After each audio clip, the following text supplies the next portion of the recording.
Welcome to learn and explore. آج ہم ایک بہت ہی خاص، بہت ہی مقدس سفر پر بات کرنے والے ہیں، حج۔ جی بالکل۔ ہمارے پاس جو معلومات ہے وہ حج کے مختلف مراحل، اس کی تیاری، اس پر ایک کافی تفصیلی رہنمائی ہے، تو کوشش یہ ہوگی کہ اس میں سے اہم باتیں، عملی نکات وہ سامنے لائیں۔ جی بالکل، مقصد یہی ہے کہ ساری معلومات سے وہ بنیادی سمجھ اور وہ پریکٹیکل پہلو سامنے آ جائیں جو حج پر جانے والوں کے لیے آپ کہہ لیں سب سے زیادہ کارآمد ہو۔ ٹھیک، تاکہ اس عظیم عبادت کی جو روح ہے، اس کے ارکان ہیں، انہیں آسانی سے سمجھا جا سکے۔ زبردست۔ تو پھر ابتدا وہیں سے کرتے ہیں جہاں سے ہر سفر شروع ہوتا ہے، تیاری سے۔ اب عام طور پہ تو تیاری کا مطلب ہوتا ہے بھئی بیگ پیک کر لیا، سامان لے لیا۔ ہاں بس۔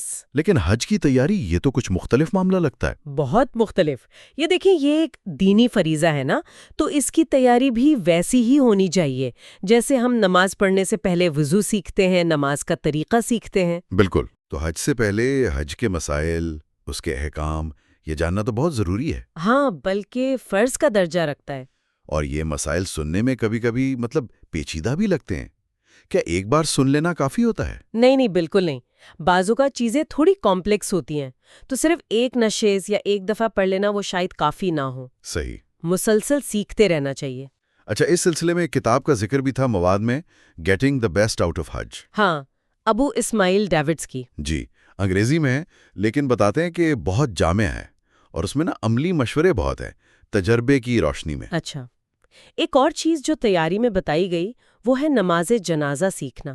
یہ کیوں اہم ہے حج کے حوالے سے؟ ہاں، یہ بہت اہم نکتہ ہے۔ دیکھیں، مکہ اور مدینہ میں حرم شریف میں تقریباً ہر نماز کے بعد نماز جنازہ ہوتی ہے۔ اچھا۔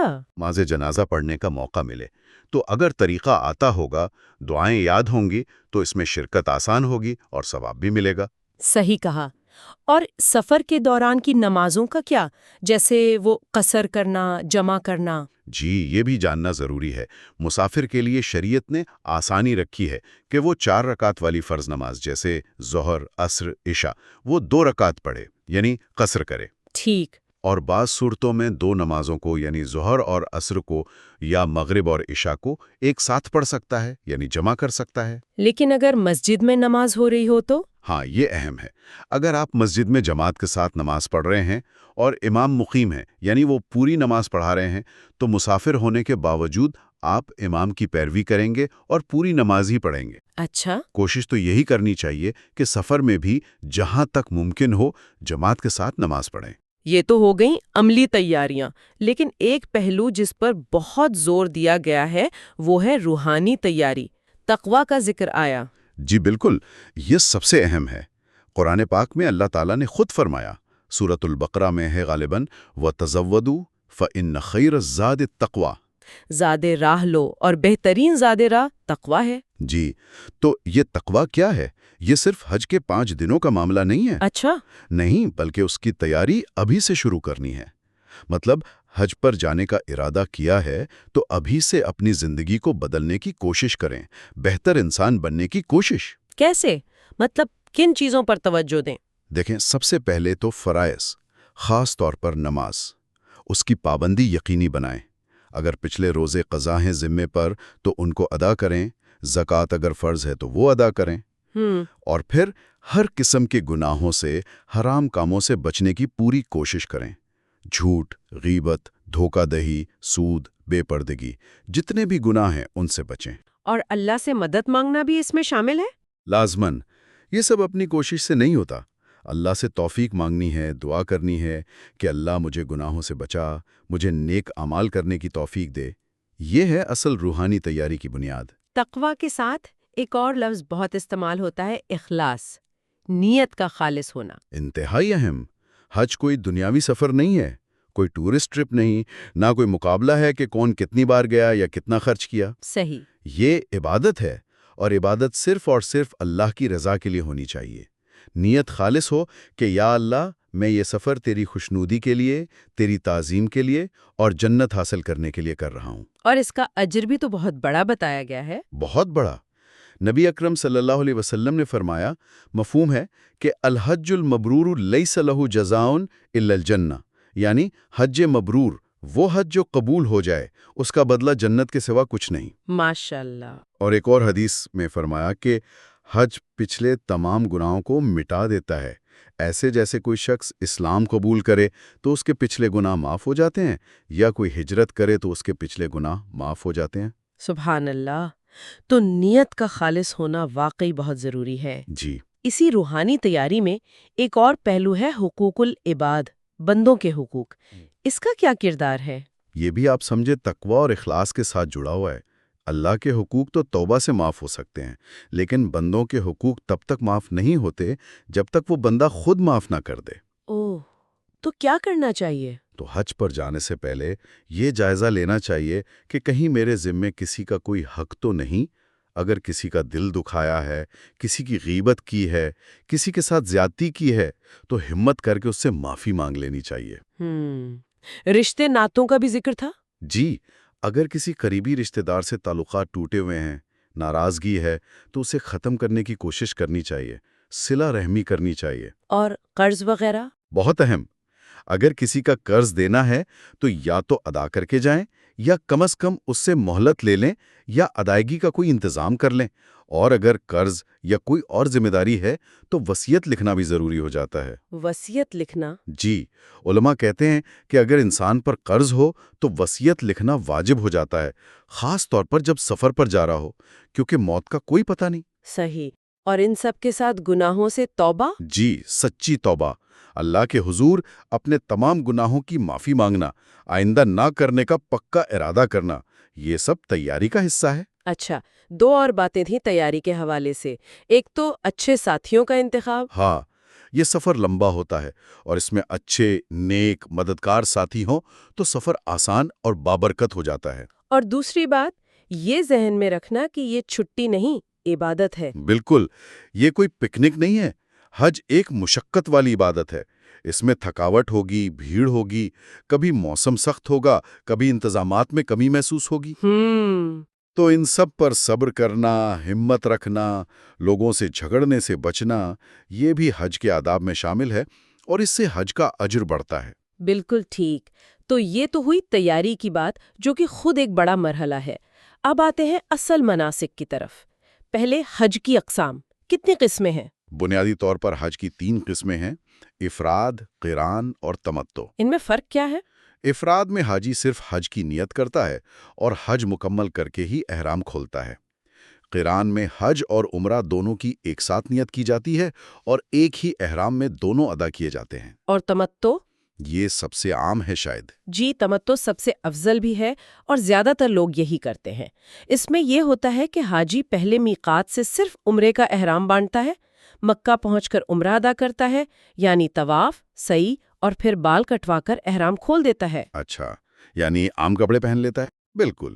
پھر وہ مکہ میں عام حاجی کی طرح رہتا ہے، اور 8 ذی الحجہ کو حج کے دن شروع ہونے پر اپنی رہائش گاہ سے دوبارہ حج کا احرام باندھتا ہے اور پھر حج کے تمام مناسک ادا کرتا ہے۔ تو ہم زیادہ تر تمتع کے حوالے سے ہی بات کریں گے پھر۔ جی، کیونکہ یہ سب سے عام ہے۔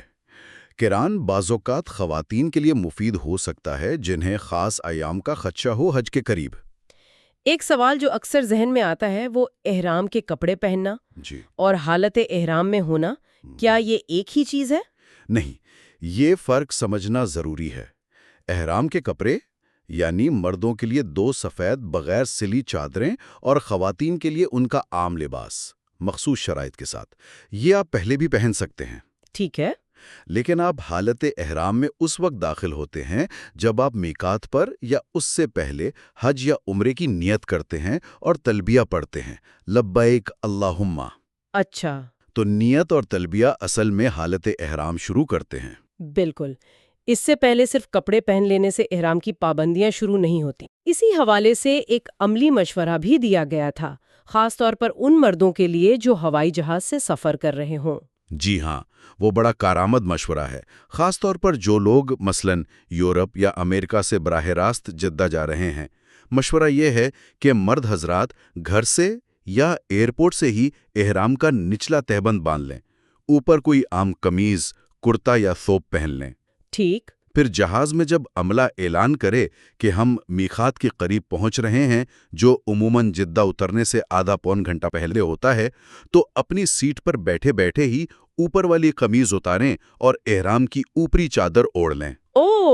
واش روم جانے کی ضرورت نہیں؟ نہیں، وہیں بیٹھے بیٹھے نیت کریں، تلبیہ پڑھنا شروع کر دیں۔ اس طرح جہاز کے چھوٹے سے واش روم میں احرام بدلنے کی جو زحمت اور مشکل ہوتی ہے، اس سے بچت ہو جاتی ہے۔ یہ تو بہت اچھا مشورہ ہے۔ اچھا، مردوں کا احرام تو 2 سفید چادریں ہو گئیں، جوتے کیسے ہونے چاہیے؟ جوتے یا سلیپر ایسے ہوں جن میں پاؤں کا اوپر والا حصہ، یعنی جہاں تسمے باندھتے ہیں، وہ ہڈی اور ٹخنے یہ کھلے ہوں۔ اچھا۔ تو عام طور پر جو پٹی والے سلیپر ہوتے ہیں یا سینڈل، وہ ٹھیک رہتے ہیں۔ وہ جو آگے سے بند ہوتے ہیں نا، جیسے کراکس وغیرہ، ان سے بچنا بہتر ہے۔ ٹھیک ہے۔ اور خواتین کا احرام؟ خواتین کا احرام ان کا عام سلا ہوا باپردہ لباس ہی ہے۔ کوئی خاص رنگ یا کپڑا ضروری نہیں۔ البتہ 2 پابندیاں ہیں حالت احرام میں۔ وہ چہرے پر نقاب نہیں ڈال سکتی اور ہاتھوں میں دستانے نہیں پہن سکتی۔ سر ڈھکا ہوگا؟ جی، سر بالوں سمیت اچھی طرح ڈھکا ہونا چاہیے، لیکن چہرہ کھلا رہے گا۔ احرام باندھنے یعنی نیت کرنے سے پہلے کچھ سنت اعمال بھی ہیں؟ جی، مستحب ہے کہ احرام کی نیت کرنے سے پہلے غسل کیا جائے، نہا دھو کر صاف ستھرا ہو جائے، ٹھیک، ناخن تراش لیے جائیں، غیر ضروری بال صاف کر لیے جائیں، اور مرد حضرات اگر چاہیں تو جسم پر خوشبو لگا سکتے ہیں۔ جسم پر؟ احرام پر نہیں؟ نہیں، احرام کے کپڑوں پر نہیں، جسم پر لگا سکتے ہیں، لیکن یہ سب حالت احرام میں داخل ہونے سے پہلے کرنا ہے۔ نیت اور تلبیہ کے بعد خوشبو لگانا منع ہے۔ صحیح۔ اب آتے ہیں میقات پر۔ یہ کیا ہوتا ہے؟ میقات وہ حدیں ہیں جو نبی اکرم صلی اللہ علیہ وسلم نے مقرر فرما دی ہیں۔ مختلف علاقوں سے آنے والوں کے لیے ان حدود سے آگے بغیر احرام کے جانا جائز نہیں۔ اچھا، تو جو لوگ مثلاً مدینہ سے مکہ جاتے ہیں، ان کا میقات کون سا ہے؟ ان کے لیے ذوالحلیفہ ہے، جسے آج کل ابیار علی بھی کہتے ہیں۔ جو لوگ مغرب کی طرف سے یا جدہ کے راستے سے آتے ہیں، ان کا میقات الجحفہ تھا، آج کل اس کے قریب رابغ کا شہر ہے۔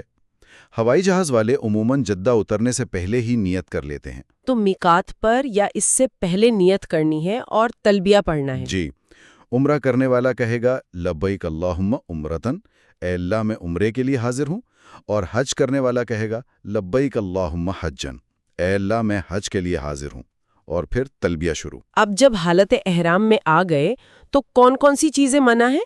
کچھ چیزیں صرف مردوں کے لیے منع ہے اور کچھ مردوں اور عورتوں دونوں کے لیے۔ پہلے مردوں والی بتا دیں۔ مردوں کے لیے سلا ہوا کپڑا پہننا منع ہے، یعنی قمیض، شلوار، پینٹ، بنیان، کچھ بھی سلا ہوا نہیں، اور سر ڈھانپنا منع ہے، ٹوپی، پگڑی کچھ بھی نہیں۔ ٹھیک ہے، اور وہ پابندیاں جو دونوں پر ہیں؟ دونوں کے لیے جان بوجھ کر جسم سے بال توڑنا یا ناخن کاٹنا منع ہے، خوشبو لگانا یا خوشبودار صابن، شیمپو، تیل استعمال کرنا منع ہے، خشکی کا شکار کرنا منع ہے، نکاح کرنا، کروانا یا نکاح کا پیغام دینا منع ہے۔ اور سب سے سخت پابندی؟ ازدواجی تعلق قائم کرنا، یہ حالت احرام میں سخت منع ہے، اور اگر حج کے دوران عرفات کے وقوف سے پہلے یہ ہو جائے تو حج باطل ہو جاتا ہے۔ اوہ، اچھا، حرم کی حدود میں پودے توڑنا یا جانوروں کو ستانا بھی منع ہے؟ جی، مکہ مکرمہ کی حدود میں شکار کرنا یا جانوروں کو بھگانا، ڈرانا، یا وہاں کے درختوں پودوں کو کاٹنا یا توڑنا بھی منع ہے۔ ایک سوال یہ ہے کہ اگر غلطی سے یا بھولے سے ان میں سے کوئی کام ہو جائے، مثلاً کسی نے خوشبو والا صابن استعمال کر لیا، یاد نہیں رہا، یا سوتے میں چادر سر پر آ گئی، یا کنگھی کرتے ہوئے 1-2 بال ٹوٹ گئے۔ ہاں، یہ ہو جاتا ہے۔ تو اگر بھول کر یا انجانے میں یا نیند کے حالات میں ایسا ہو جائے تو اس پر کوئی گناہ نہیں، نہ کوئی فدیہ یا دم لازم آتا ہے۔ اچھا۔ جی، شرط یہ ہے کہ جیسے ہی یاد آئے یا علم ہو یا نیند سے بیدار ہو تو فوراً اس ممنوع عمل کو ترک کر دے۔ مثلاً صابن استعمال کر لیا تو فوراً سادہ پانی سے دھو لے، سر سے چادر ہٹا دے۔ لیکن جان بوجھ کر کرے تو؟ جان بوجھ کر کرنے سے گناہ بھی ہوگا اور صورتحال کے مطابق فدیہ یا دم بھی لازم آ سکتا ہے۔ البتہ سر کھجانا اگر ضروری ہو تو جائز ہے۔ کچھ اور عملی سوالات بھی تھے جو اکثر پوچھے جاتے ہیں، جیسے کیا کمر پر بیلٹ باندھ سکتے ہیں پیسے رکھنے کے لیے؟ جی بالکل، پیسوں کی حفاظت کے لیے بیلٹ یا منی بیگ یا گلے میں پاؤچ لٹکانا، یہ سب جائز ہے، چاہے اس میں سلائی لگی ہو۔ سن کریم یا ویزلین استعمال کر سکتے ہیں؟ اگر وہ بغیر خوشبو کے ہے تو جائز ہے۔ دھوپ سے بچنے کے لیے بغیر خوشبو والی سنسکرین یا ہونٹوں کے لیے ویزلین استعمال کی جا سکتی ہے۔ اور چھتری؟ چھتری استعمال کر سکتے ہیں، لیکن مرد وہ والی ٹوپی نہ پہنیں جس کے ساتھ چھتری جڑی ہوتی ہے۔ حج کی قربانی کا کیا حکم ہے؟ حج تمتع اور قران کرنے والوں پر شکرانے کے طور پر ایک قربانی واجب ہوتی ہے، اسے ہدی کہتے ہیں۔ یہ منا میں 10ویں ذی الحجہ کو کرنی ہوتی ہے۔ اس کے علاوہ اگر کوئی اپنی طرف سے عید الاضحیٰ کی الگ قربانی کرنا چاہے تو وہ مستحب ہے۔ ٹھیک ہے، اب جب احرام باندھ لیا، نیت کر لی، تو آپ نے کہا تلبیہ پڑھنا ہے، وہ کیا ہے اور کب تک پڑھنا ہے؟ جی، نیت کے فوراً بعد تلبیہ شروع کرنا ہے۔ وہ مشہور کلمات لبیک اللہم لبیک، لبیک لا شریک لک لبیک، ان الحمد والنعمت لک والملک لا شریک لک۔ میں حاضر ہوں اے اللہ، میں حاضر ہوں، میں حاضر ہوں، تیرا کوئی شریک نہیں، میں حاضر ہوں۔ بے شک تمام تعریفیں اور نعمتیں تیری ہی ہیں، اور بادشاہی بھی تیری ہی ہے، تیرا کوئی شریک نہیں۔ بالکل، یہ حج اور عمرے کا شعار ہے، اس کی زینت ہے۔ مردوں کو حکم ہے کہ اسے بلند آواز سے پڑھیں۔ اور اسے مسلسل پڑھتے رہنا ہے؟ جی، جتنا ہو سکے سفر کے دوران، جب قافلے ملیں، جب کسی بلندی پر چڑھیں یا اتریں، نمازوں کے بعد صبح شام کثرت سے پڑھیں۔ کب بند کرنا ہے تلبیہ؟ عمرہ کرنے والا جب طواف شروع کرنے لگے، یعنی کعبہ کے پاس پہنچ کر حجر اسود کے قریب آئے، تب تلبیہ بند کر دے، اور حج کرنے والا 10 ذی الحجہ کو جب جمرہ عقبہ یعنی بڑے شیطان کو پہلی کنکری مارے، تب تلبیہ بند کرے۔ صحیح۔ تو اب مان لیں کہ ہم عمرہ کرنے جا رہے ہیں حج تمتع کے حصے کے طور پر، مکہ پہنچ گئے، کیا فوراً حرم جانا ضروری ہے؟ نہیں، ضروری نہیں ہے۔ اگر سفر سے تھکے ہوئے ہیں تو بہتر ہے کہ اپنی رہائش گاہ پر جا کر تھوڑا آرام کر لیں، فریش ہو جائیں، تاکہ جب حرم جائیں تو پوری توجہ اور نشاط کے ساتھ عبادت کر سکیں۔ ٹھیک، پھر جب تیار ہوں تو وضو کر کے مسجد الحرام جائیں، کعبہ پر پہلی نظر پڑے، اس وقت کی کوئی خاص دعا؟ کوئی ایک مخصوص دعا نبی اکرم صلی اللہ علیہ وآلہ وسلم سے ثابت نہیں ہے، البتہ بعض صحابہ سے دعائیں منقول ہیں، لیکن یہ وہ لمحہ ہوتا ہے جب انسان پر ایک خاص کیفیت طاری ہوتی ہے، تو اس وقت جو بھی دعا دل سے نکلے اپنی زبان میں اللہ سے مانگنی چاہیے، قبولیت کی امید رکھنی چاہیے۔ پھر طواف شروع کرنا ہے، یہ کہاں سے اور کیسے؟ طواف کعبہ کے گرد 7 چکر لگانے کو کہتے ہیں۔ یہ حجر اسود، کالا پتھر جو کعبہ کے کونے میں نصب ہے، سے شروع ہوتا ہے۔ اس کی سیدھ میں آنے کے لیے اب نشانیاں لگی ہوئی ہیں، فرش پر لائن ہے، دیوار پر سبز لائٹ ہے۔ شروع کرنے سے پہلے کچھ کرنا ہے؟ جی، مرد حضرات طواف شروع کرنے سے پہلے اپنی احرام کی اوپر والی چادر کو دائیں بغل کے نیچے سے نکال کر بائیں کندھے پر ڈال لیں۔ اس طرح دائیں کندھا ننگا ہو جائے گا، اسے اضطباء کہتے ہیں۔ یہ طواف کے 7 چکروں میں اسی طرح رہے گا۔ ٹھیک ہے، اور تلبیہ بند کر دینا ہے؟ جی، طواف شروع کرنے سے پہلے تلبیہ بند کر دیں۔ اب حجر اسود کے سامنے آ کر اس کی طرف رخ کریں۔ بوسہ دینا ہے؟ اگر ممکن ہو، بغیر کسی کو دھکا دیے، تکلیف پہنچائے، تو سنت ہے کہ بوسہ دیں۔ اگر یہ ممکن نہ ہو تو ہاتھ سے چھو کر ہاتھ کو چوم لیں، اور اگر چھونا بھی ممکن نہ ہو تو دور سے ہی اس کی طرف ہاتھ سے اشارہ کریں اور کہیں بسم اللہ، اللہ اکبر۔ اور پھر چکر شروع؟ جی، پھر دائیں طرف کو یعنی کعبہ کو اپنے بائیں ہاتھ پر رکھتے ہوئے چکر شروع کر دیں۔ ایک چکر حجر اسود سے شروع ہو کر واپس حجر اسود پر آ کر پورا ہوتا ہے۔ اس طرح 7 چکر مکمل کرنے ہیں۔ ان چکروں کے دوران کیا پڑھنا ہے؟ کوئی خاص دعا ہر چکر کے لیے مقرر نہیں ہے، البتہ کعبہ کا جو کونا حجر اسود سے پہلے آتا ہے، جسے رکن یمانی کہتے ہیں، وہاں سے لے کر حجر اسود تک یہ دعا پڑھنا مسنون ہے۔ ربنا آتنا فی الدنیا حسنۃ وفی الآخرۃ حسنۃ وقنا عذاب النار۔ ترجمہ: اے ہمارے رب، ہمیں دنیا میں بھی بھلائی عطا فرما اور آخرت میں بھی بھلائی عطا فرما، اور ہمیں آگ کے عذاب سے بچا۔ جی، باقی پورے طواف کے دوران آپ جو چاہیں پڑھ سکتے ہیں، قرآن کی تلاوت کریں، اللہ کا ذکر کریں، درود شریف پڑھیں، اپنی زبان میں دعائیں مانگیں۔ وہ جو مرد حضرات پہلے 3 چکروں میں تیز تیز چلتے ہیں، وہ کیا ہے؟ اسے رمل کہتے ہیں۔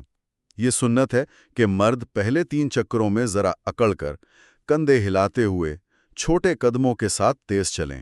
کیا یہ ضروری ہے؟ سنت ہے، لیکن آج کل مطاف میں خاص طور پر گراؤنڈ فلور پر اتنا زیادہ ہجوم ہوتا ہے کہ رمل کرنے کی کوشش میں اکثر دوسروں کو دھکے لگتے ہیں، تکلیف ہوتی ہے، تو اگر ایسا ہو تو اسے چھوڑ دینا بہتر ہے۔ دوسروں کو تکلیف نہ دینا زیادہ اہم ہے۔ صحیح۔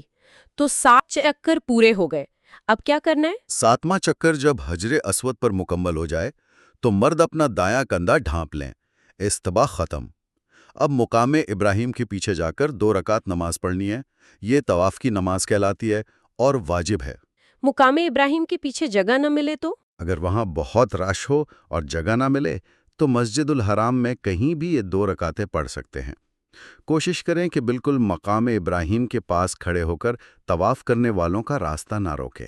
نماز کے بعد؟ نماز کے بعد زمزم پینا مسنون ہے۔ خوب سیر ہو کر پئیں اور دعا مانگیں۔ طواف مکمل ہو گیا، اب اگلا مرحلہ؟ اگلا مرحلہ ہے سعی۔ صفا اور مروہ پہاڑیوں کے درمیان 7 چکر لگانا۔ یہ کہاں سے شروع ہوتی ہے؟ یہ صفا پہاڑی سے شروع ہوتی ہے۔ مسجد الحرام میں اس کی نشانیاں لگی ہیں۔ جو حجر اسود والی سائیڈ ہے اسی طرف صفا ہے۔ صفا پر پہنچ کر کیا کرنا ہے؟ صفا پر اتنا چڑھنا ہے جہاں سے کعبہ نظر آئے، پھر قبلے کی طرف رخ کر کے قرآن کی یہ آیت پڑھنی ہے، ان الصفا والمروۃ من شعائر اللہ، بے شک صفا اور مروہ اللہ کی نشانیوں میں سے ہیں۔ پھر اللہ کی حمد و کبریائی بیان کرنی ہے، اللہ اکبر، لا الہ الا اللہ، الحمدللہ، اور پھر ہاتھ اٹھا کر خوب لمبی دعا مانگنی ہے۔ 3 بار ایسا کرنا مسنون ہے۔ دعا کے بعد؟ پھر مروہ کی طرف چلنا شروع کر دیں۔ یہ صفا سے مروہ تک پہلا چکر شمار ہوگا۔ راستے میں وہ سبز لائٹیں آتی ہیں؟ جی، 2 سبز نشانیاں یا لائٹیں لگی ہوئی ہیں۔ ان کے درمیان مردوں کو دوڑنا یا تیز چلنا سنت ہے۔ خواتین اپنی معمول کی رفتار سے چلیں گی۔ سعی کے دوران بھی کچھ پڑھنا ہے؟ جی، چلتے ہوئے ذکر و دعا میں مشغول رہیں۔ کوئی مخصوص دعا نہیں، جو چاہیں پڑھیں۔ مروہ پہنچ کر؟ مروہ پر پہنچ کر بھی اسی طرح قبلے کی طرف رخ کریں، وہی آیت اور ذکر پڑھیں اور ہاتھ اٹھا کر دعا مانگیں، جیسے صفا پر کیا تھا۔ پھر مروہ سے واپس صفا کی طرف چلیں۔ یہ دوسرا چکر ہو جائے گا۔ اسی طرح چلتے رہنا ہے، کل 7 چکر مکمل کرنے۔ 7واں چکر مروہ پر ختم ہوگا۔ اگر چکر بھول جائیں تو؟ آج کل تو ڈیجیٹل کاؤنٹر بھی ملتے ہیں، وہ استعمال کر سکتے ہیں، ورنہ اگر شک ہو جائے کہ کتنے ہوئے تو کم تعداد شمار کر کے باقی پورے کر لیں۔ ٹھیک ہے، صحیح مکمل ہو گئی۔ اب عمرہ کا آخری عمل؟ جی، آخری عمل ہے حلق یا تقصیر، یعنی سر کے بال منڈوانا یا کتروانا۔ مردوں کے لیے کیا بہتر ہے؟ مردوں کے لیے افضل تو حلق ہے، یعنی اس طرح سے پورا سر منڈوانا، لیکن چونکہ حج تمتع کرنے والے کو ابھی چند دن بعد حج کے لیے دوبارہ احرام باندھنا ہے اور حج کے بعد بھی بال کٹوانے ہیں، اس لیے زیادہ تر علماء یہ مشورہ دیتے ہیں کہ عمرے کے بعد تقصیر کر لے، یعنی مشین سے یا کینچی سے پورے سر کے بال چھوٹے کروا لے، تاکہ حج کے بعد حلق کی سنت ادا ہو سکے۔ اور خواتین؟ خواتین سر نہیں منڈوائیں گی، وہ اپنی چوٹی کے آخر سے یا تمام بالوں کے سروں کو اکٹھا کر کے تقریباً 1 انگلی کے پور کے برابر، یعنی کوئی 1 انچ کینچی سے کاٹ لیں گی۔ اور اس کے بعد؟ اس کے بعد عمرہ مکمل ہو گیا، احرام کی تمام پابندیاں ختم۔ اب آپ نہا دھو کر اپنے عام سلے ہوئے کپڑے پہن سکتے ہیں، خوشبو لگا سکتے ہیں۔ تو عمرہ مکمل کر کے حاجی پھر مکہ میں ہی رہتے ہیں 8 ذی الحجہ تک؟ جی، جو تمتع کرنے والے ہیں وہ اب مکہ میں یا اپنی رہائش گاہ، جیسے اکثر لوگ عزیزیہ وغیرہ میں ٹھہرتے ہیں، وہاں عام حالت میں رہیں گے، نمازیں پڑھیں گے، طواف کریں گے اور 8 ذی الحجہ کا انتظار کریں گے۔ اب شروع ہوتے ہیں حج کے اصل ایام۔ 8 ذی الحجہ، یوم الترویہ، اس دن کیا ہوتا ہے؟ 8 ذی الحجہ کو حاجی اپنی رہائش گاہ سے ہی، چاہے وہ مکہ میں ہو یا عزیزیہ میں، حج کا احرام باندھتے ہیں۔ وہی طریقہ ہے، غسل یا وضو کرنا، احرام کی چادریں باندھنا مرد، اور پھر حج کی نیت کرنا۔ نیت کیا ہوگی؟ لبیک اللہم حجہ، اے اللہ میں حج کے لیے حاضر ہوں، نیت کر کے فوراً تلبیہ پڑھنا شروع کر دیں۔ اور پھر مینا کے لیے روانگی ہوتی ہے۔ مینا مکہ کے قریب ایک وادی ہے۔ سنت یہ ہے کہ 8 تاریخ کو ظہر سے پہلے مینا پہنچ جائیں۔ مینا میں کیا کرنا ہے؟ 8 ذی الحجہ کا دن اور رات مینا میں گزارنی ہے۔ وہاں ظہر، عصر، مغرب، عشاء اور اگلے دن یعنی 9 ذی الحجہ کی فجر، یہ 5 نمازیں اپنے اپنے وقت پر ادا کرنی ہیں، لیکن قصر کے ساتھ، یعنی ظہر، عصر، عشاء 2 رکعت۔ مینا میں قیام کیسا ہوتا ہے؟ وہاں تو خیمے لگے ہوتے ہیں۔ جی، مینا میں لاکھوں حاجیوں کے لیے خیموں کا ایک بہت بڑا شہر بسایا جاتا ہے۔ جگہ محدود ہوتی ہے تو وہاں بڑے سوٹ کیس لے جانے سے گریز کرنا چاہیے۔ ایک چھوٹا بیگ، ریکسیک جسے کہتے ہیں، وہ زیادہ بہتر رہتا ہے۔ اور واش روم وغیرہ؟ واش رومز مشترکہ ہوتے ہیں، رش بھی ہو سکتا ہے۔ پانی کا استعمال احتیاط سے کرنا چاہیے۔ بہتر ہے نماز کے وقت سے کچھ پہلے فارغ ہو جائیں۔ تو 8 تاریخ اور رات منا میں ذکر و عبادت میں گزرے گی؟ جی، یہ وقت تیاری کا ہے اگلے دن کے لیے، جو حج کا سب سے اہم دن ہے۔ 9 ذی الحجہ یوم عرفہ؟ جی، حج کا رکن اعظم، وقوف عرفات۔ نبی اکرم صلی اللہ علیہ وآلہ وسلم نے فرمایا، الحج عرفہ، حج تو عرفات میں ٹھہرنے کا ہی نام ہے۔ تو 9 تاریخ کو منا سے عرفات کب جانا ہے؟ 9 تاریخ کو سورج طلوع ہونے کے بعد مینا سے عرفات کے لیے روانگی ہوتی ہے، بسوں کے ذریعے یا پیدل، جیسے گروپ کا انتظام ہو۔ عرفات پہنچ کر کیا کرنا ہے؟ یہ تو ایک بڑا میدان ہے۔ جی، ایک وسیع میدان ہے، وہاں بھی خیمے لگے ہوتے ہیں۔ اگر جلدی پہنچ جائیں تو زوال یعنی دوپہر تک آرام کرنا چاہے، تاکہ دن کے سب سے اہم کام یعنی دعا کے لیے تازہ دم ہو۔ زوال کے بعد کیا اعمال ہیں؟ زوال کے بعد عرفات کا وقت شروع ہوتا ہے۔ مسجد نمرہ سے امام حج کا خطبہ دیتے ہیں۔ خطبے کے بعد ظہر اور عصر کی نمازیں ایک ساتھ ظہر ہی کے وقت میں جمع اور قصر کر کے ادا کی جاتی ہیں۔ یعنی ایک اذان اور 2 اقامتوں کے ساتھ؟ جی، ایک اذان ہوگی، پھر اقامت کہہ کر ظہر کی 2 رکعت فرض پڑھیں گے۔ سلام پھیرنے کے فوراً بعد دوسری اقامت کہہ کر عصر کی 2 رکعت فرض پڑھیں گے۔ نمازوں کے بعد سے غروب آفتاب تک کا وقت، یہ ہے اصل وقوف؟ بالکل، یہی عرفات میں ٹھہرنے کا اصل مقصد اور اصل وقت ہے۔ اس پورے وقت کو جتنا ممکن ہو سکے ذکر، استغفار، تلاوت قرآن، درود شریف اور خاص طور پر دعا میں گزارنا چاہیے۔ دعا کیسے کرنی ہے؟ بہتر ہے کہ کھڑے ہو کر، قبلہ رخ ہو کر، ہاتھ پھیلا کر، گڑ گڑا کر اللہ سے اپنی دنیا اور آخرت کی بھلائیاں مانگیں، اپنے گناہوں کی معافی مانگیں، امت مسلمہ کے لیے دعا کریں۔ کوئی خاص دعا بھی ہے عرفہ کے دن کی؟ جی، نبی اکرم صلی اللہ علیہ وآلہ وسلم نے فرمایا کہ سب سے بہترین دعا جو میں نے اور مجھ سے پہلے انبیاء نے عرفہ کے دن کی، وہ ہے لا الہ الا اللہ وحدہ لا شریک لہ، لہ الملک و لہ الحمد وہو علی کل شیء قدیر۔ اللہ کے سوا کوئی معبود نہیں، وہ اکیلا ہے، اس کا کوئی شریک نہیں، اسی کی بادشاہی ہے اور اسی کے لیے تمام تعریفیں ہیں اور وہ ہر چیز پر قادر ہے۔ اس دعا کو کثرت سے پڑھنا چاہیے۔ یہ وہ دن ہے جب اللہ تعالیٰ آسمانی دنیا پر نزول فرماتا ہے اور فرشتوں کے سامنے عرفات میں جمع ہونے والے اپنے بندوں پر فخر کرتا ہے اور کہتا ہے کہ دیکھو میرے بندوں کو، کیسے پراگندہ بال مٹی میں آٹے ہوئے دور دور سے میرے پاس آئے ہیں۔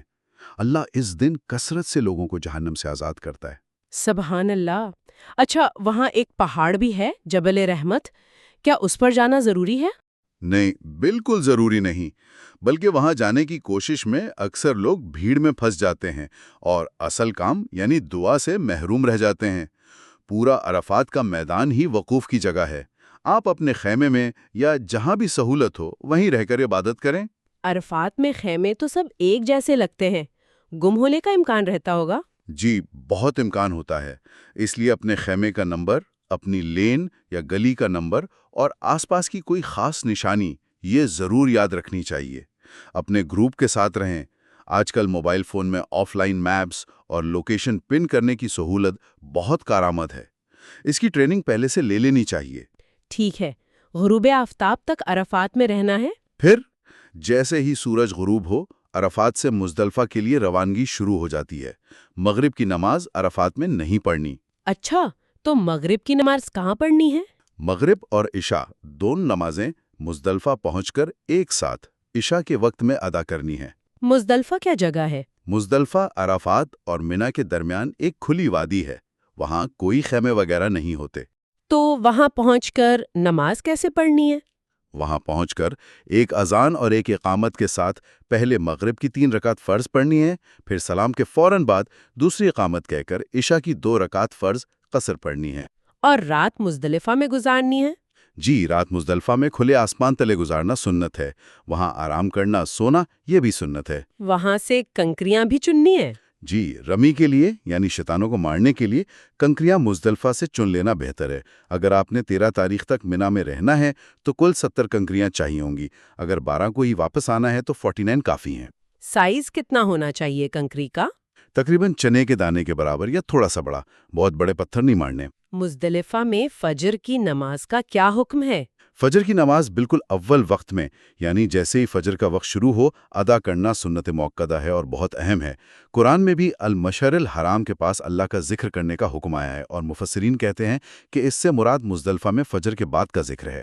تو فجر کے بعد بھی وہاں ٹھہرنا ہے؟ جی، فجر کی نماز کے بعد سے لے کر سورج طلوع ہونے سے کچھ پہلے تک، خوب روشنی پھیلنے تک، وہیں قبلہ رخ ہو کر ذکر اور دعا میں مشغول رہنا مسنون ہے۔ یہ بھی وقوف ہے۔ پھر مزدلفہ سے منا کب روانہ ہونا ہے؟ سورج طلوع ہونے سے ذرا پہلے مزدلفہ سے منا کے لیے روانہ ہو جاتے ہیں۔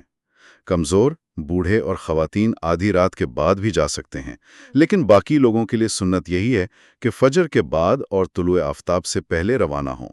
بعض اوقات پیدل چلنا بس کے انتظار سے جلدی پہنچا دیتا ہے۔ اب آ گیا 10 ذی الحجہ، عید کا دن، یوم النحر، قربانی کا دن۔ یہ تو سب سے مصروف دن لگتا ہے؟ جی ہاں، اس دن حاجی کو ترتیب سے 4 بڑے کام کرنے ہوتے ہیں اور یہ حج کے ارکان اور واجبات میں سے ہیں۔ کیا ہے وہ 4 کام؟ ترتیب یہ ہے: مزدلفہ سے منا پہنچ کر سب سے پہلے صرف بڑے جمرہ، جسے جمرہ قبا یا بڑا شیطان کہتے ہیں، کو 7 کنکریاں مارنا۔ یعنی قربانی کرنا، یہ تمتع اور قران والے پر واجب ہے۔ 3، حلق یا تقصیر، مردوں کا سر منڈوانا یا بال کتروانا اور خواتین کا بال کتروانا۔ 4، طواف افاضہ یا طواف زیارت، مکہ جا کر کعبہ کا طواف کرنا۔ اور سعی؟ وہ بھی اسی دن؟ جی، 5واں کام سعی ہے۔ جن لوگوں نے طواف قدوم کے ساتھ سعی نہیں کی تھی، یعنی حج افراد یا قران والے، یا تمتع والے جنہوں نے عمرے کی سعی کی تھی، انہیں اب حج کی سعی بھی کرنی ہے۔ یہ طواف افاضہ کے بعد ہوتی ہے۔ تو یہ 5 کام ہیں 10ویں تاریخ کے۔ ترتیب کیا افضل ہے؟ سنت اور افضل ترتیب یہی ہے: پہلے رمی صرف بڑے جمرہ کے، پھر قربانی، پھر حلق یا تقصیر، پھر طواف افاضہ اور آخر میں سعی۔ رمی کیسے کرنی ہے؟ جمرہ عقبہ کے پاس جا کر ایک ایک کر کے 7 کنکریاں مارنی ہیں۔ ہر کنکری مارتے ہوئے اللہ اکبر کہنا ہے۔ اور یہ یاد رہے کہ 10ویں تاریخ کو صرف اسی ایک جمرہ کو کنکریاں مارنی ہیں اور اس رمی کے بعد وہاں کھڑے ہو کر دعا نہیں مانگنی۔ ٹھیک ہے، رمی کے بعد قربانی، اس کا کیسے پتہ چلتا ہے کہ ہو گئی؟ آج کل زیادہ تر گروپ والے یا معلم حضرات خود ہی قربانی کا انتظام کرتے ہیں اور حاجیوں کو اطلاع دے دیتے ہیں کہ آپ کی قربانی ہو گئی ہے، اب آپ بال کٹوا سکتے ہیں۔ قربانی کے بعد پھر حلق یا تقصیر؟ مردوں کے لیے آپ نے کہا تھا حلق افضل ہے؟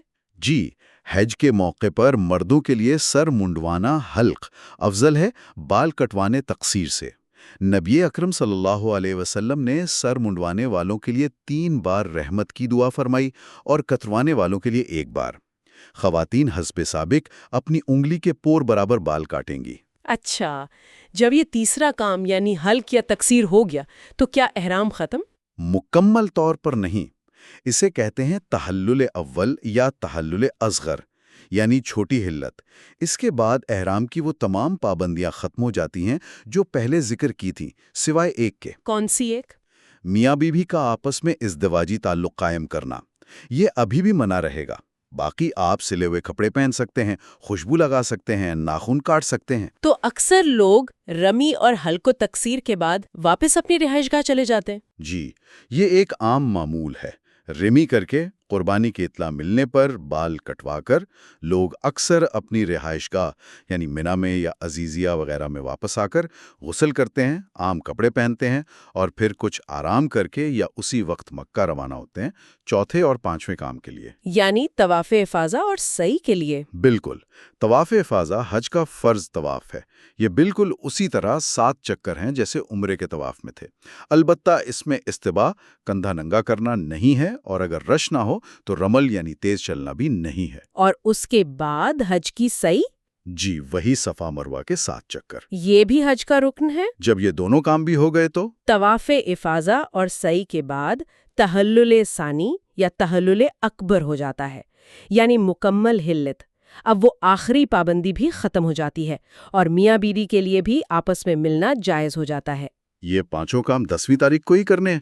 اگر ترتیب آگے پیچھے ہو جائے تو افضل تو یہی ہے کہ 10ویں کو ہی کر لیے جائیں اور اسی ترتیب سے۔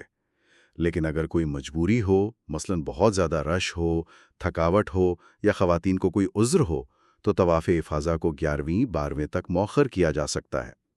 اور اگر ترتیب آگے پیچھے ہو جائے، مثلا کسی نے رمی سے پہلے طواف کر لیا یا حلق سے پہلے طواف کر لیا، تو حج ہو جاتا ہے۔ اس پر کوئی دم وغیرہ لازم نہیں آتا، اگرچہ افضل ترتیب کی خلاف ورزی ہوتی ہے۔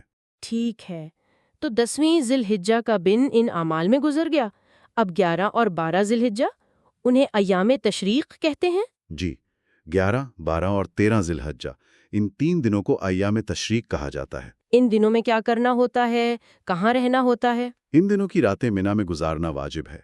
دن میں اگر کوئی ضرورت ہو، مثلا نہانے دھونے یا کوئی سامان لینے اپنی رہائش گاہ مکہ عزیزیہ جانا پڑے تو جا سکتے ہیں، لیکن رات منا کے خیموں میں ہی بسر کرنی ہے۔ اور ان دنوں کا بنیادی عمل کیا ہے؟ ان دنوں کا بنیادی عمل رمی ہے، یعنی کنکریاں مارنا۔ کیسے؟ 10ویں کو تو صرف ایک کو ماری تھیں۔ جی، 11، 12 اور اگر 13 کو بھی منا میں ہیں تو 13 تاریخ کو بھی تینوں جمرات کو کنکریاں مارنی ہیں، ترتیب سے۔ ترتیب کیا ہے؟ پہلے سب سے چھوٹے جمرے یعنی جمرہ اولیہ یا چھوٹا شیطان، پھر درمیانے جمرہ یعنی جمرہ وسطی، اور آخر میں بڑے جمرہ یعنی جمرہ عقبہ کو۔ ہر ایک کو 7 کنکریاں مارنی ہیں، روزانہ کل 21 کنکریاں۔ یہ کنکریاں کس وقت مارنی ہے؟ ان دنوں میں رمی کا وقت زوال یعنی سورج ڈھلنے، ظہر کا وقت شروع ہونے کے بعد سے شروع ہوتا ہے اور غروب آفتاب تک رہتا ہے۔ رات کو بھی ماری جا سکتی ہیں، لیکن دن میں افضل ہے۔ زوال سے پہلے مارنا جائز نہیں۔ کیا ان رمیوں کے بعد بھی دعا کا ذکر ہے؟ جی، پہلے یعنی چھوٹے جمرہ کو 7 کنکریاں مارنے کے بعد تھوڑا سا آگے ہٹ کر قبلہ رخ ہو کر ہاتھ اٹھا کر دعا مانگنا مسنون ہے۔ اسی طرح دوسرے یعنی درمیانے جمرہ کو کنکریاں مارنے کے بعد بھی دعا مانگنا مسنون ہے، لیکن تیسرے یعنی بڑے جمرہ کو کنکریاں مارنے کے بعد دعا نہیں ہے، وہاں سے رمی کر کے سیدھا آگے نکل جانا ہے۔ ٹھیک ہے، یہ عمل 11 کو بھی کرنا ہے اور 12 کو بھی؟ جی، اگر کوئی جلدی واپس جانا چاہے تو؟ شریعت نے اجازت دی ہے کہ اگر کوئی جلدی کرنا چاہے تو وہ 12 تاریخ کو زوال کے بعد رمی کر کے غروب آفتاب سے پہلے پہلے منا کی حدود سے نکل جائے۔ اور اگر کوئی 13 تاریخ تک رکنا چاہے؟ 13 تاریخ تک رکنا افضل ہے، اور نبی اکرم صلی اللہ علیہ وسلم بھی 13 تک رکے تھے۔ جو لوگ 13 تک رکیں گے وہ اس دن بھی زوال کے بعد اسی ترتیب سے تینوں جمرات کو کنکریاں ماریں گے اور پھر منا سے روانہ ہوں گے۔ یہ ایام تشریق کھانے پینے اور ذکر کے دن بھی کہلاتے ہیں؟ جی بالکل، ان دنوں میں روزہ رکھنا منع ہے۔ یہ اللہ کا ذکر کرنے، اس کی نعمتوں کا شکر ادا کرنے اور کھانے پینے کے دن ہیں۔ تو حج کے تقریباً تمام اعمال مکمل ہو گئے۔ اب مکہ سے واپسی سے پہلے کوئی اور کام باقی ہے؟ جی، ایک آخری واجب عمل باقی ہے، وہ ہے طواف وداع یعنی الوداعی طواف۔ یہ کب کرنا ہے؟ جب حاجی کا مکہ مکرمہ سے اپنے وطن یا کسی اور شہر روانگی کا ارادہ ہو تو روانگی سے بالکل پہلے آخری کام کے طور پر یہ طواف کرنا واجب ہے۔ یہ کیسا طواف ہے؟ یہ بھی کعبہ کے ساتھ چکر ہیں اور اس کے بعد 2 رکعت نماز، لیکن اس میں نہ رمل ہے، نہ استباء اور نہ ہی اس کے بعد صحیح ہے، بس 7 چکر اور 2 رکعت نماز۔ کیا یہ سب پر واجب ہے؟ جی، تمام آفاقی حاجیوں یعنی جو میقات سے باہر سے آئے ہوں پر واجب ہے۔ البتہ حائضہ یا نفاس والی خواتین سے یہ معاف ہے، وہ اس طواف کے بغیر بھی روانہ ہو سکتی ہیں۔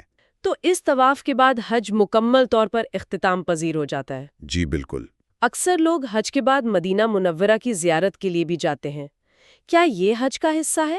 نہیں، مدینہ منورہ کی زیارت حج کے ارکان یا واجبات میں سے نہیں ہے۔ یہ ایک الگ، مستقل اور بہت فضیلت والا عمل ہے۔ اس کی کیا اہمیت ہے؟ مدینہ منورہ ہجرت کا مقام ہے، اسلام کا مرکز رہا ہے۔ وہاں سب سے اہم تو مسجد نبوی ہے۔ مسجد نبوی میں کیا خاص اعمال ہیں؟ سب سے پہلے تو نبی اکرم صلی اللہ علیہ وسلم کے روزہ مبارک پر حاضری دینا اور آپ پر درود و سلام پیش کرنا۔ اسی طرح آپ کے ساتھ آرام فرما آپ کے 2 خلفاء حضرت ابوبکر صدیق اور حضرت عمر فاروق رضی اللہ عنہما پر بھی سلام پیش کرنا۔ اس کا کوئی خاص طریقہ یا اوقات ہے؟ جی، وہاں سلام پیش کرنے کے لیے مخصوص راستے اور جگہ بنی ہوئی ہے۔ رش سے بچتے ہوئے ادب و احترام کے ساتھ سلام عرض کرنا چاہیے۔ خواتین کے لیے عموماً مخصوص اوقات ہوتے ہیں ریاض الجنہ اور سلام کے لیے جانے کے۔ مسجد نبوی میں نماز پڑھنے کی کیا فضیلت ہے؟ حدیث میں آتا ہے کہ مسجد نبوی میں ایک نماز کا ثواب دوسری مساجد سوائے مسجد حرام کے مقابلے میں 1000 گنا زیادہ ہے۔ ماشاء اللہ، وہاں وہ ریاض الجنہ کا بھی ذکر سنا ہے۔ جی، مسجد نبوی کے اندر روضہ مبارک اور منبر نبوی کے درمیان ایک جگہ ہے جسے ریاض الجنہ یعنی جنت کی کیاریوں میں سے ایک کیاری کہا گیا ہے۔ وہاں نفل نماز پڑھنے کی بہت فضیلت ہے۔ وہاں آسانی سے جگہ مل جاتی ہے؟ آج کل وہاں جانے کے لیے عموماً پہلے سے اجازت لینی پڑتی ہے، شاید کسی ایپ وغیرہ کے ذریعے بکنگ ہوتی ہے، اس کا پتہ کر لینا چاہیے۔ مدینہ منورہ میں اور کون کون سی اہم جگہیں ہیں زیارت کے لیے؟ ایک تو جنت البقیہ ہے، یہ مدینہ کا تاریخی قبرستان ہے جہاں ہزاروں صحابہ کرام، اہل بیت اور امت کے نیک لوگ مدفون ہیں۔ یہاں صرف مردوں کو جانے کی اجازت ہوتی ہے، وہاں جا کر ان کے لیے دعا کرنی چاہیے۔ اور مسجد قباء، یہ اسلام کی پہلی مسجد ہے جو مدینہ کے قریب ہے۔ نبی اکرم صلی اللہ علیہ وسلم ہر ہفتے وہاں تشریف لے جاتے تھے۔ حدیث میں ہے کہ جو شخص اپنے گھر سے باوضو ہو کر مسجد قباء جائے اور وہاں 2 رکعت نفل پڑھے، اسے عمرے کا ثواب ملتا ہے۔ سبحان اللہ۔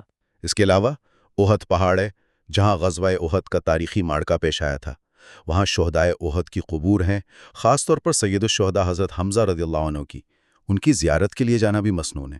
تو مدینہ میں بھی کافی مصروفیت رہتی ہے؟ جی، کوشش کرنی چاہیے کہ مدینے میں جتنا وقت ملے اسے زیادہ سے زیادہ مسجد نبوی میں عبادت، تلاوت، ذکر اور درود شریف میں گزاریں۔ واقعی حج کا یہ پورا سفر، تیاری سے لے کر مدینے کی زیارت تک، یہ ایک مکمل پیکج ہے روحانی تربیت کا۔ بلا شبہ، یہ صرف چند دنوں کی رسومات نہیں ہیں، بلکہ یہ ایک ایسا سفر ہے جو انسان کی سوچ، اس کے کردار، اس کی زندگی میں ایک مثبت تبدیلی لا سکتا ہے، اگر اسے صحیح نیت، صحیح طریقے اور پورے آداب کے ساتھ ادا کیا جائے۔ اللہ تعالی ہم سب کو اس کی توفیق عطا فرمائے، حج مبرور نصیب فرمائے۔ آمین ثم آمین۔ بہت شکریہ اتنی تفصیلی گفتگو کے لیے۔ جزاک اللہ خیرہ۔ اپنا خیال رکھیے گا۔ اللہ حافظ۔